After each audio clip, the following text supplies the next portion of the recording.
What's up, guys? Chris Brown here from Train Boston coming at you with another wellness moment. Today, I want to talk about a very appropriate thing: moderation and willpower. Now, I want to start off by being blunt. Human beings were exceptionally bad at a lot of things. We're just going to go over a few of them right now.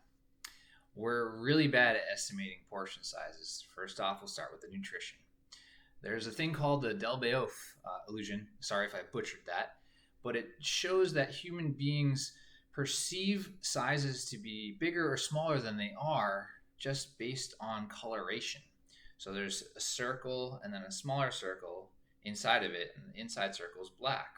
Or they do the inverse, and people think that one circle is a different size than the other circle just because of the coloration, but it actually isn't. Colors, shapes, surrounding objects, sounds, everything can change your perspective. Not just about food, but about anything. Go into a store and just take notes of what you see, what you hear, what you smell. Usually those things are influencing your perspective of what's going on in that room. We're really bad at understanding how we feel. Specifically, let's talk about feeling full. There's an infamous soup bowl study where participants were given soup bowls with holes in the bottom. They didn't know the holes were there. And certain participants would finish and they'd be done and it'd be gone. They said they were full. Other participants would sit down and they'd keep feeding in more soup, and they actually ate more soup, up to 3 times as much. And they said they felt full. They kept eating until they felt full. However, the problem is these people were just eating more because they thought that they were eating the same amount. They finished their plate, which is something that's been a problem in our culture of telling kids to finish their plates. If we're given more food, we tend to eat more food. When we sit, it takes longer for us to actually feel full. If we're distracted, watching TV, talking to a friend, that kind of stuff, we probably eat more, especially if it's coming out of a bag or a box or an endless amount of food like the soup bowl study. We're really bad at identifying what foods are healthy versus unhealthy. The average person can't tell me what type of macronutrient is dominant in a certain food. Sometimes they'll get it right, sometimes they'll get it wrong, and other times they just don't know that this food has a ton of this in it or a little of this in it. I often hear that foods like bananas have protein in them, which is not true. Or maybe they think there's carbs in eggs. Don't laugh if you know it, because a lot of people really just don't know. But beyond that, they don't know if there's any redeeming factors to food, whether there's micronutrients in the food or there's a little bit or a lot, that people just don't understand the food. Nutritional knowledge has been shown to have a statistically relevant effect on our body composition and health markers, meaning if we're smarter and know more about food, we're less likely to eat the garbage food. If we know it's going to make us feel bad through experience or through knowledge, we're less likely to have too much of it. It's just been shown. It makes sense. We're really bad at resisting temptations. Most of you inherently know that. If there's something you love doing, it's probably not easy to resist it. But we're heavily biased by how we feel on this. We literally have a biological force pushing us to eat sugary foods through our gut and our brain. I talked about that previously. We even have social forces encouraging us to act like the people around us. If you're in a group of people, you are more likely to want to do what they're doing, act how they're acting. Oxytocin is a hormone released when we have physical touch or when we're doing the same thing as groups, whether it's in person or online or anything like that. And that makes us feel good. Willpower is often reported as the number one reason why people choose to not make healthier choices, even when they have the knowledge. And that's especially so when you're in groups of people. That's just human nature. That's who we are. We're really bad at realizing when our choices are being guided by an external stimuli. We're heavily biased by what we want to be true. Think about what you want to be true, and then you read it, and it confirms it, even though there's no proof, and you are naturally inclined to believe it. Now, hopefully you've been trained to second guess things, not necessarily being a devil's advocate all the time, but question, hey, does this make sense? And can I figure out whether it's true or not through some research? But we are biased that way. Even I want to believe something's true. I'll hope that it's true. And if it really matters, I'll research it. But a lot of times we either don't have the time or don't want to research it. So we just kind of, oh, well, maybe it's true, but I kind of believe it. It sounds like it could be true. There's a lot of incidences of this. And we're bad at recalling memories accurately. So many of you may have heard this, but specifically when a police officer or detective asks someone to recall an event, they get a lot of details wrong. They may be led to believe the person was wearing a hoodie, and they're like, oh yeah, they were wearing a hoodie, and they absolutely were not. Or did this person have brown hair? And they're like, yeah, I think so. And that's why they can't actually just use that account and only that account in court of law. Internal biases, tainted outside information, how we physically or emotionally feel at the moment affects what we perceive to be true and what we remember actually happens. Our emotions, our perceptions, our beliefs, even things we were growing up with and taught as kids, they heavily change how we act and what we remember. What we ate earlier is often a thing I encounter. What did you eat earlier? People will tell me what they ate, and they'll tell me how much they ate, and they'll forget half of what they said, and they'll forget like 3 or 4 different meals in some cases. It's crazy. And they definitely don't remember, how did you feel when you were eating that meal? Did you overeat? Did you feel bloated? Did you feel tired? Is that why you went for the food? They don't remember. All right. And that's the same for everything. It's not just your food. That's just what I see all the time. All these factors can translate to exercise, sleep habits, mental wellness, relationships, every chain link of wellness. So we just need to be more disciplined, right? More willpower and trying harder is the answer, right? Well, one recent study showed that students who ranked high on self-discipline had better grades, better school attendance, and higher standardized test scores. They were more likely to be admitted into a competitive school program. Self-discipline, researchers found, is more important than IQ in predicting academic success. And this study has been repeated outside of school and with the adult workforce as well. You don't necessarily need to go to a great college to make a lot of money or have a very successful career. Some people just have more discipline, it seems. But while it seems that this can work, it isn't a great long-term solution. You can't just tell someone to work harder. If willpower alone worked often enough and worked consistently enough, everyone would always succeed eventually. Better sleep, better performance, slimmer and sexier bodies, mental wellness all the time. That just isn't the case, though. It just doesn't work. It doesn't make sense. The problem is we still believe we're not bad at things. We just won't admit it. We always want to give blame to other factors for our lack of success. But the results always end up being the same. Everyone fails at something at some time. After thinking about all those factors, do you believe you can actually eat or drink certain highly desirable foods or drinks? Can you partake in these bad habits or stay in bad environments or hang out with bad people who are terrible influences on you but are kind of fun in moderation? Well, maybe you can with some things. Not everything's the same for everybody, but no one can do this for everything. So what's the solution? Well, willpower is finite. It's a resource. While it can be trained, it can easily be depleted. It's been shown that it's physically something in our body. It's not just in our brains. It's not just something we make up and talk about. Sometimes willpower can be low just because we are low on fuel. If you remember from a previous talk, I said the brain uses glucose for energy, up to 30% at all times. If you're low in glucose, probably makes sense that you probably aren't going to have as much willpower. The same can happen for emotions and many other things that happen in the brain. But also, there's a part of your brain called the anterior cingulate cortex. It's part of your brain involved in cognition that functions differently when we've been forced to use our willpower more frequently. There was a study done on that where they measured the brain waves and made people use their willpower. The more they use their willpower, the different this part of the brain functions. But it can also be an external source. Your external attitudes and beliefs can affect how much your willpower you can exert. This kind of makes sense. If you're more positive, you're going to have more willpower. Sometimes that can be very difficult.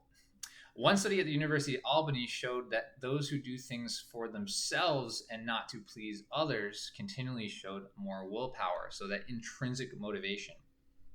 Another 2010 study from Stanford showed that those who had positive beliefs about their ability to exert willpower were able to resist temptations longer.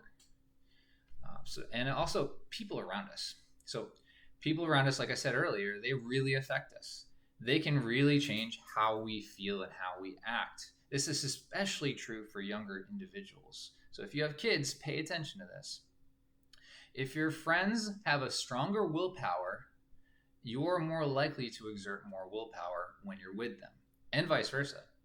If they have healthy behaviors and habits, you're more likely to utilize healthy behaviors and habits around them.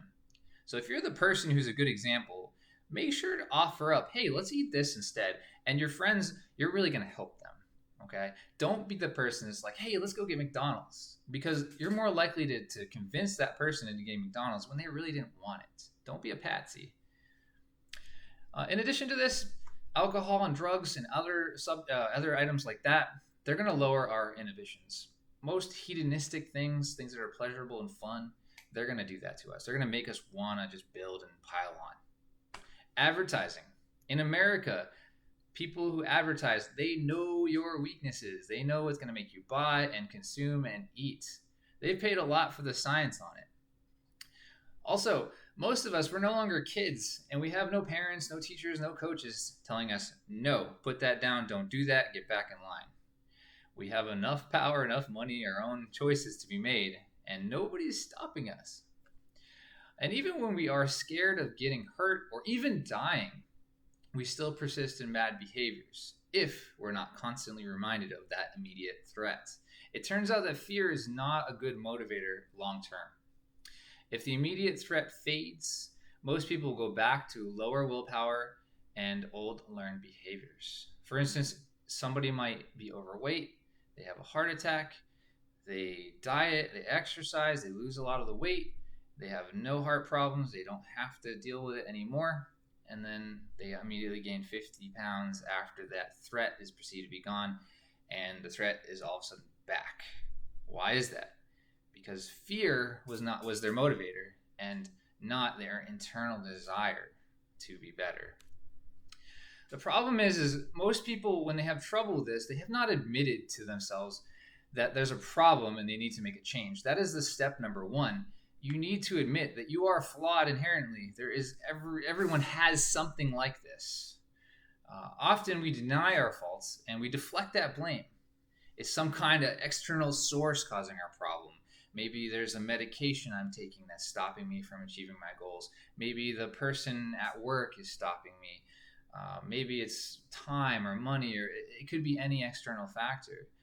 But at the end of the day, we need to just admit it's on us. I am the problem, and I need to figure out how to move on and fix it. Now, knowing all that, do you still think moderation will work for you? Well, it's been flat out proven it does not work.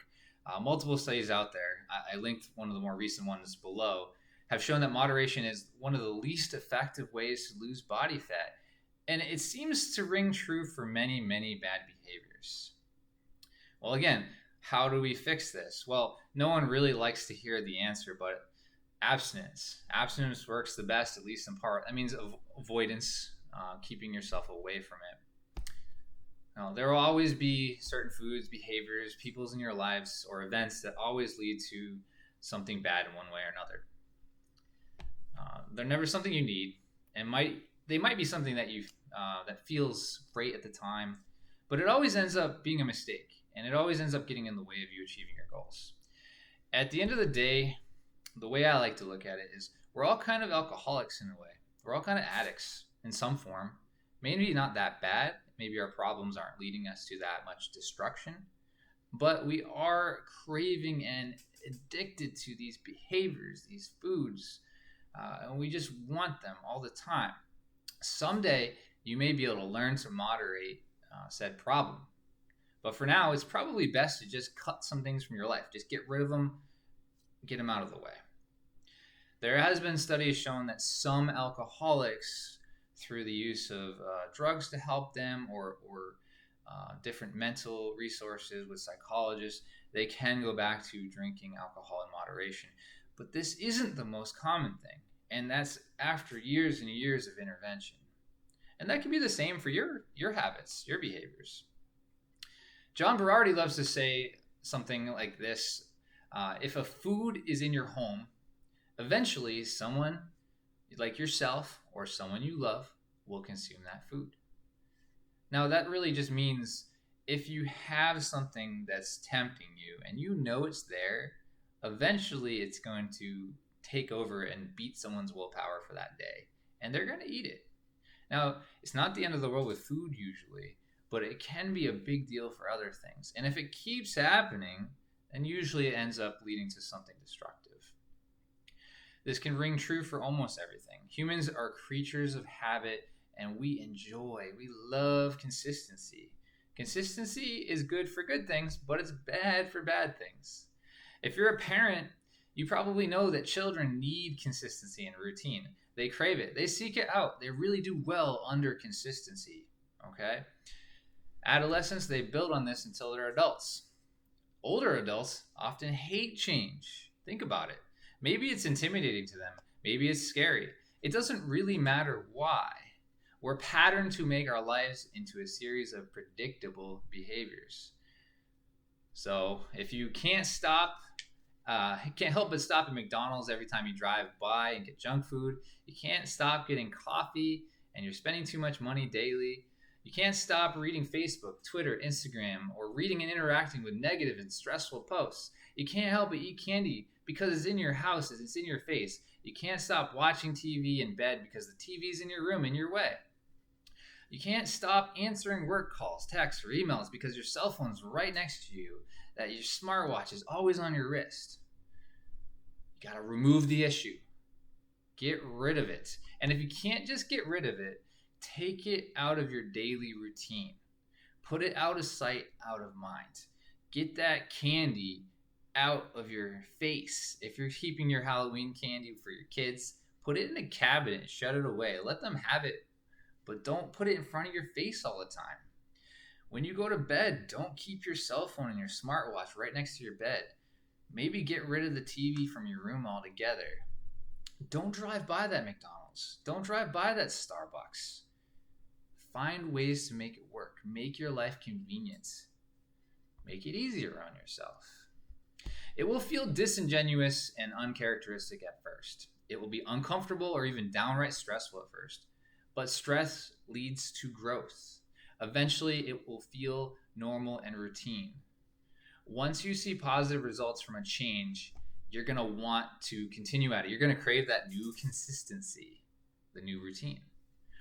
So, 1, make sure you're doing your change. You're making this change for the right reasons. Intrinsic motivation, doing something for yourself or someone you love dearly, seems to work the best for long-term results. Don't do it for someone else, and make sure it's leading to a good path in your life. That is very important. 2, you need to track your progress. If you're not writing something down, you're not going to remember it. Remember, we talked about how bad we are at memory. We're not going to remember what we ate, how much we ate. We're not going to remember whether we avoided a place or avoided a person. We got to write it down, and it also helps motivate us. 3, tell others about your goal and ask for help. We are all flawed. We all need help sometimes. And also, we need someone telling us no, especially someone that cares about us and we care about as well. Next, do not reward yourself with that problem item for actually succeeding in your goal. Never reward exercise with junk food, and never punish with exercise. That's something I always like to say. And then last one, be prepared to work hard. Think of the last time you succeeded at something that you really cared about. It was probably very challenging. Usually things that are worth doing are not easy. They take a lot of effort. You either loved doing it all the time or you hated it all the time and it was a grind. But eventually it led to success. Okay? So In closure, we are not creatures who moderate well. Humans love all or nothing. They love consistency, they love doing the same thing, and we like taking the easiest path. So we need to make that path easy and make sense. We need to lay that path out in a way that we can easily follow it. We need to make sure that we're adhering to that path. If that path is the right path, we're going to end up at our journey's goal, which can be another marker for a new goal. If you're looking to read up more on these subjects, I put a few links down below for some easy reading. Some of it's easy reading, some of it's journals, so read at your own risk. If you want to dive deeper into the science, it's right there. Do you have any more information for me? Is there something I missed, or comments or concerns or questions? Anything you got, give it to me. So I hope you learned something today, and I hope it gave you some food for thought. Until next time, as usual, be well. Thanks, guys.